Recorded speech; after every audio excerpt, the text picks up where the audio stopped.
तो देखना बच्चों, आज हम एक क्वेश्चन और लेके आए हैं, ठीक ना। Calculate the number of phase cells या number of microstate of a particle in one dimensional box. यानी 1D बॉक्स में हमको किसी कोई पार्टिकल क्या कर उसमें मूव कर रहा है, तो क्या करना है, नंबर ऑफ फेज सेल्स या नंबर ऑफ माइक्रोस्टेट हमको कैलकुलेट करना है। ओके, तो आइए, ये चीज आपने क्वांटम मैकेनिक्स में पढ़ा होगा, पार्टिकल इन 1D बॉक्स। तो number of phase cells microstate in one dimensional box, कब, जब एक पार्टिकल वन डायमेंशनल बॉक्स में क्या कर रहा है, मूव कर रहा हो। ठीक, तो देखिए मैं लिख रहा हूं, let us consider a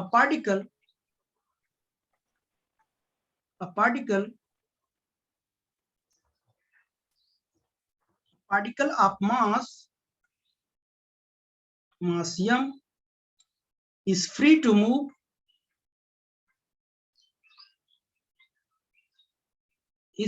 move in one dimensional box of length L. Then the general equation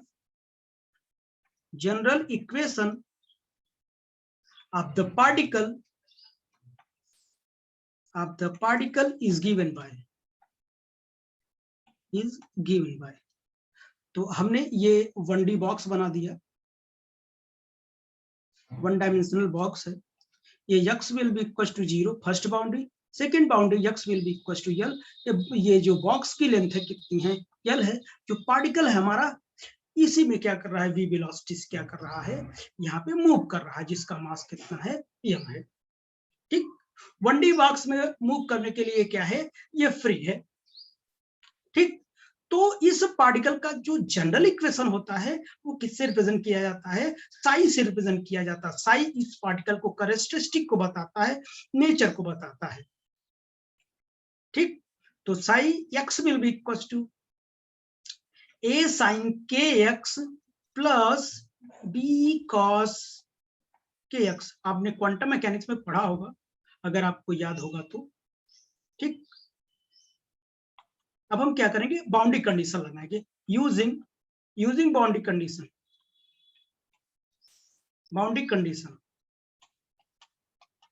पहले फर्स्ट बाउंड्री लगाते हैं, फिर सेकंड बाउंड्री कंडीशन लगाते हैं।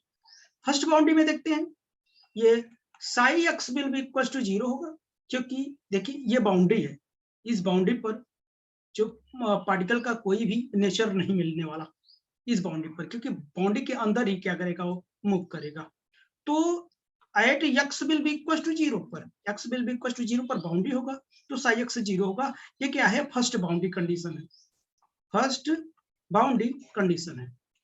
अब psi x will be equal to, वो भी 0 होगा, क्योंकि वही रोल करने वाला है जो कि इस बाउंड्री पर कर रहा है। तो ये क्या है, सेकेंड बाउंड्री कंडीशन है। तो फर्स्ट बाउंड्री कंडीशन में यहाँ x will be equal to 0 पर साई 0 होगा, और x will be equal to L पर भी साई कितना होगा, 0 होगा। अब वन इक्वेशन में बारी बारी से first boundary condition, second boundary condition निकाल के इसमें पुट करते हैं हम।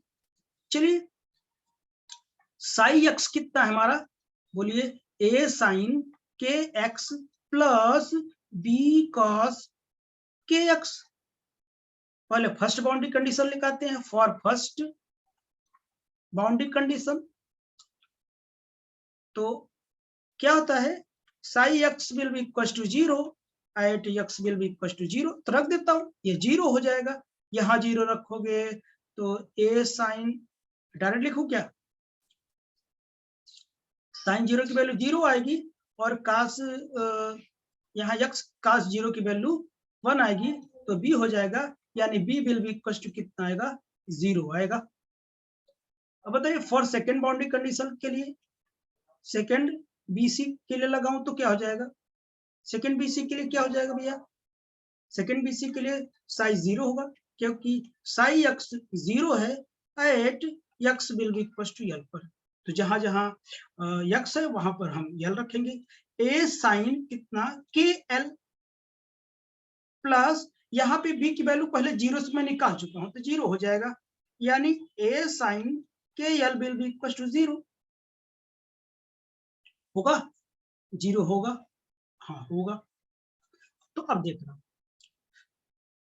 तो sine K L will be equal to 0, तो किसके लिए होता है, sine K L will be equal to sine किसके लिए वैल्यू होता है, n पाई, यानी n की वैल्यू 0 1 2 3 डॉट डॉट इतना रख सकते हो, तो K L will be equal to कितना मिला हमको, n पाई मिला। और k की वैल्यू यहां निकालना चाहे तो n पाई बाई कितना, k is the propagation constant, sorry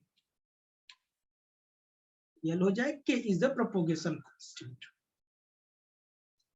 ठीक, तो देखना here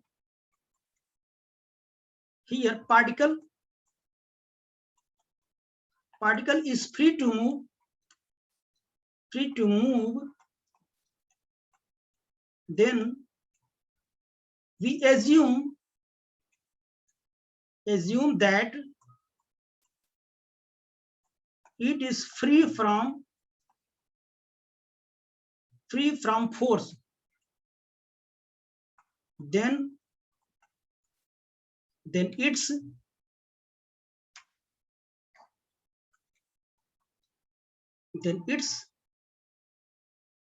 called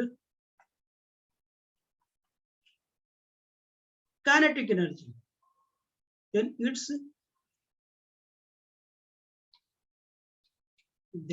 kinetic energy called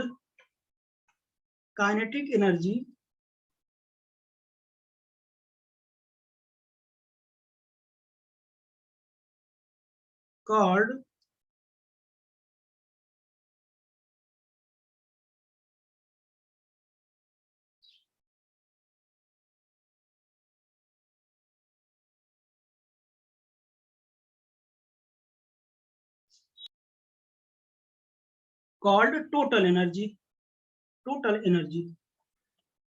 तो मैंने यहाँ क्या लिखा, देखिए जो पार्टिकल है ये क्या है, फ्री टू मूव, घूमने के लिए स्वतंत्र है, then we assume that it is free from force, अगर पार्टिकल फ्री टू मूव है तो फोर्स से फ्री है, then it kinetic energy called total energy, अगर फोर्स से फ्री है तो यही काइनेटिक एनर्जी टोटल एनर्जी कहलाएगी।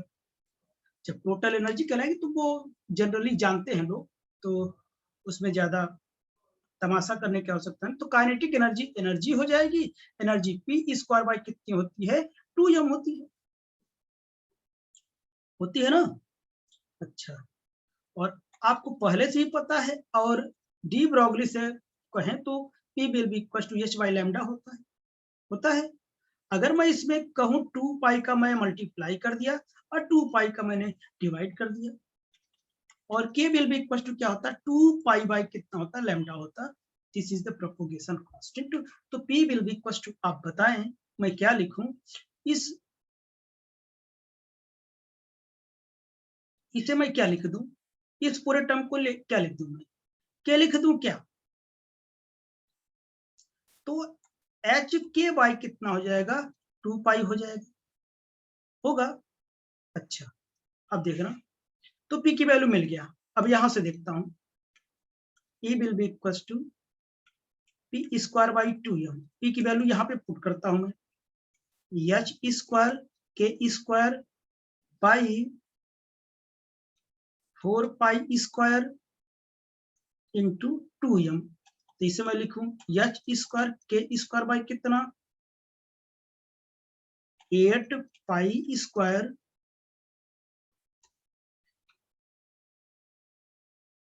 एम, इतना लिख दिया ना, यानी E will be equal to E square H square by 8 pi square m। याद करो मैं K की वैल्यू और भी कुछ निकाला था कंडीशन से, बोलो क्या हो जाएगा, H स्क्वायर, K की वैल्यू बताएंगे, अरे यार अभी मैंने लिखा था K will be equal to, यहां देखो ये है हमारी, है ना,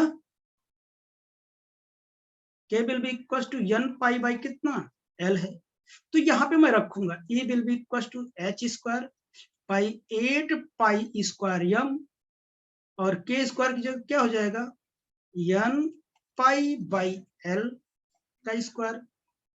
E will be equal to कितना हो जाएगा h square 8 pi square m into n square pi square by l square.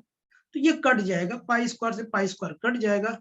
E will be equal to आएगा h स्क्वायर, या सीधा लिखूं मैं n square h square by कितना 8 ml square.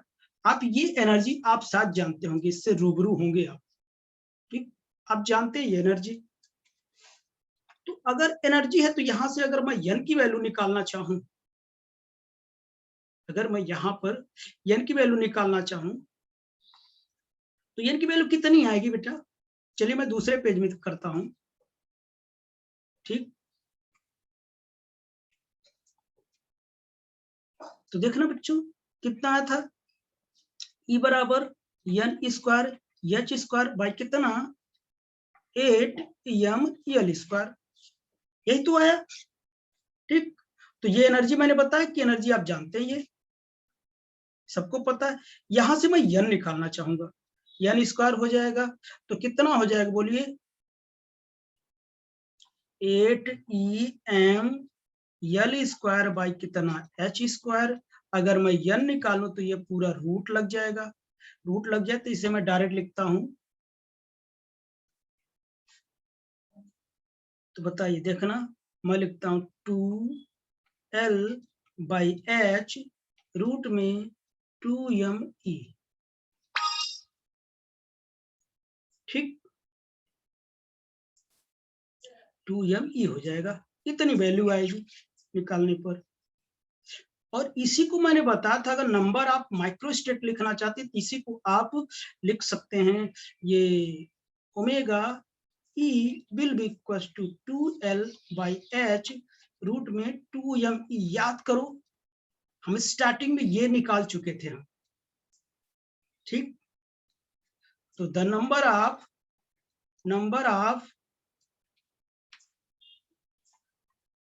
Of phase cell या माइक्रोस्टेट इन एनर्जी रेंज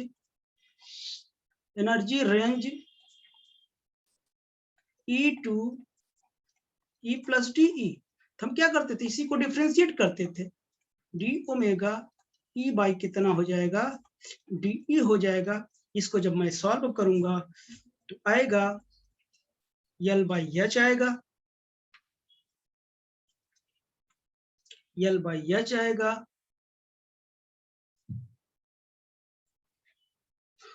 और मैं पूरा सॉल्व कर देता हूं, या तो देख लो ये 2m ये रहेगा, और e पावर आधा आएगा तो आधा आ जाएगा, e पावर कितना आ जाएगा -हाफ आएगा, तो ये आ जाएगा L बाई एच आएगा।